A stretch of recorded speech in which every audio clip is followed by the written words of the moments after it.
Right after Labor Day, while sitting at my mother's kitchen table, I became one of the 300,000 plus Black women laid off this year. While it was said with compassion, it still landed like a punch to the gut. Your role has been eliminated. The air was still, I could hear the hum of the refrigerator behind me, and in that silence, everything changed. What made it even harder was the timing. I had just successfully completed an international assignment, something I was deeply proud of. There was no bad review, no performance issue, nothing to point to. And yet there I was hearing those words. For a second, I just sat there staring at my laptop frozen.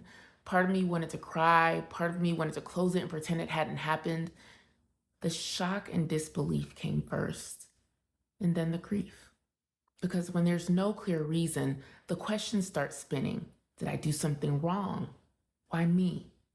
And right there at that same kitchen table, my mother, who's usually the snuggly one, looked at me and said, "You will not wallow in this. You're going to go home and pour that energy into your book. You've been through worse than this, and this is not where your story ends."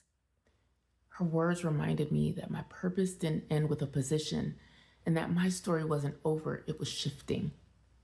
So I gave myself this month to process and to grieve, to feel it fully but not wallow, to acknowledge the shame but not let it control me, to rest but not go silent because I knew staying quiet would only make it worse. And while I was processing, I kept thinking about the message behind my book.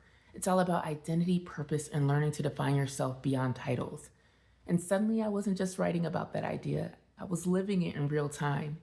As an entrepreneur, I'd always prided myself on the joy of building alongside others while also owning my personal brand. But in that moment, I had to face the truth. My work ethic, my high performance, even being the single point of failure in my function, none of that could save me here. So I asked myself the question at the center of my book: who am I when the titles fade? And I've been answering that question every day since, grieving but not getting stuck, refusing to hide in shame, staying grounded in my purpose, leaning on the people who remind me I am more than a layoff, I am more than a title, I am more than a line on an org chart.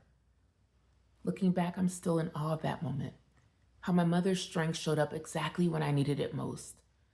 That day at my mother's kitchen table reminded me of who I am without a title, and that's the work I've been doing ever since. And if there's one thing I want every leader to remember, you are more than the role you hold. You are who you choose to be when everything else falls away.